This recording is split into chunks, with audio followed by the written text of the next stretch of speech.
checklist for developing a good essay. The checklists we're going to see here is prepared for students. Hello, welcome back to your channel. This is English for Africa and I'm Zaneba Hailu. I'm here today to share with you 6 important points you must know to develop a masterpiece essay in your academic education. This checklist will help you to polish your writing by avoiding language errors and organizational problems in your writing. So ready? Let's start by liking the video and subscribing to the channel if you are new here. The first stage is pre-writing. Here you are going to order your ideas. Most writing has one of these 4 purposes: to tell a story, a narrative writing, to explain something, expository writing, to persuade someone, argumentative or persuasive writing, and to describe something, which is called descriptive writing. After deciding on your purpose for writing, you need to organize your ideas in an order that best suits your purpose. Second stage is drafting. Here you get it down on a paper. That means you get your ideas down on a paper. Drafting follows pre-writing. During this stage, you put ideas about your topic into sentences and paragraphs. So you need to remember these things while you do the drafting stage. Your draft is just a beginning, so you need to be flexible. Experiment with different ways to express your ideas. Review the ideas you come up with during pre-writing. Number them in an orderly, organized way. Now use them as the basis for drafting the paragraph or essay. It should be 1 page long. However, you can use additional paper if it's necessary. The third stage is revising. So here you review your ideas. That means you revise the validity of ideas you have included in your writing. Revising your draft will make your ideas clearer. In the revision stage, set your draft aside for a while, maybe hours, 2 or 3 hours. Then read it again, add new details and mark out others. Make any changes that will improve your draft.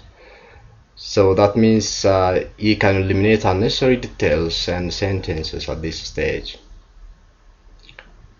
The fourth stage is revising. So you get your paragraphs into shape. So you're going to check over the flow of your paragraphs.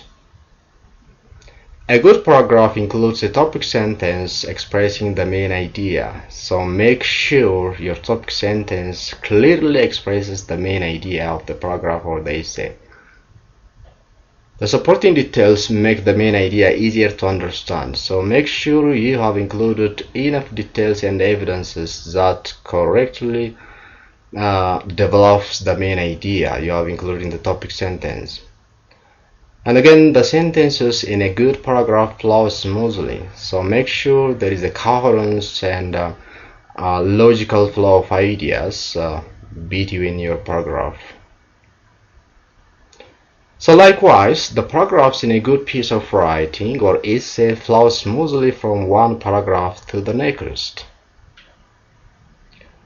The fifth stage is revising, writing sentences that flow. So here you'll revise your sentence for variety. Varying the length of your sentence will make your writing lively and interesting to read. After setting your writing aside for a few days, read it again for sentence variety. Don't rush to this stage without getting a day or days off of the assignment, so that will make you successful. Combining sentences, that means short or simple sentence, and using different beginnings for sentences are 2 ways to improve sentence flow in your paragraph or essay. The last stage is editing or proofreading. So you'll check your details accuracy, checking details. When you edit your work, check your sentences for fragments and run-ons. I think you are familiar with these two terms, but let me give you examples. A sentence can be a fragment if it doesn't express a complete idea and cannot make sense on its own, or if it doesn't contain a subject and a verb or a verb. Look at these two examples. Although the result of the study was inconclusive, then you put a full stop here. This is a dependent clause, so it's going to be fragment. The committee decided to implement the policy. This is independent clause, it can stand alone. It's not fragment. So what you need to do is you have to combine the two sentences together so it can be correct. Although the result of the study was inconclusive, you put a comma.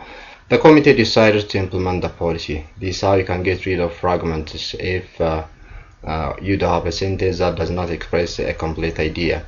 If you don't have a subject or verb omitted, you can put the correct verb or subject in the place so that your sentence becomes correct. So you need to keep looking for such errors in your editing or proofreading stage. What about run-ons? A run-on sentence occurs when two independent clauses of two complete thoughts, that means, are blended into one without proper punctuation or conjunctions. Let's see an example. The survey showed that more than 80% of the population agreed that racism is rife. However, only 12% of the population admit that they are racist. Here we have however as a conjunction, but there is no proper punctuation used with the conjunction, so this sentence is run-on. Let's see the second example. More than 80% of the population agree that racism is rife. 12% of the population admit that they are racist. In this sentence, we have a punctuation to blend the two sentences. However, there is no proper conjunction used. Therefore, it's again a run-on sentence. So this is how run-on sentences or errors occur, and they are corrected under the editing and proofreading stage. Let's see how this sentence can be improved. How do you correct run-ons? There are different ways to correct run-ons. 4 ways I can say. Let me give you just a few examples. The survey shows that more than 80% of the population agreed that racism is rife. However, only 12% of the population admit that they are racist. This is incorrect sentence. How you can improve it? One way is to separate both sentences if they can stand alone. For example, the survey shows that more than 80% of the population agrees that racism is rife. You put a full stop and the next sentence must start with a capital letter. However, only 12% of the population admit that they are racist. This is correct. Now it's corrected. More than 80% of the population agree that racism is rife. 12% of the population admit that they are racist. This is incorrect. How you can correct? 2 ways can be used here. More than 80% of the population agree that racism is rife. You put a semicolon here. 12% of the population admit that they are racist. Now it's correct. Or you can put additional conjunction with the comma if it's needed. For example, more than 80% of the population agree that racism is rife, comma, and then I put here and, because it's the correct conjunction I can use in this sentence. 12% of the population admit that they are racist. Now it is correct. So this is how it can be done.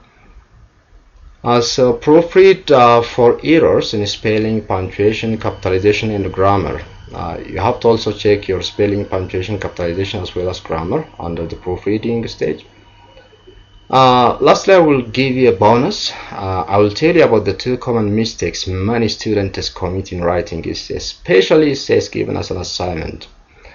The first one is errors with instruction. You must understand and stick to the topic and instruction given to you by your instructor or teacher appropriately. If you don't understand the instruction, never ever ask your friend or the student near to you. Directly go to your teacher and ask for any clarifications. This is what most students miss, so you don't need to repeat the same mistake many students do. The next one is plagiarism or copying materials. So use reference materials in your pre-writing stage, but don't copy any information partially or fully from any kind of sources. So you need to be creative in your writing. If you are expected to mention others' idea in your writing, Don't forget to acknowledge them properly. This takes us to the end of our today's video. I'm going to thank you for staying and tuning with the video till now. If you have any questions, you can write them down in the comment section of the video. I hope you are going to like the video. Going to see you next week. Bye bye for today.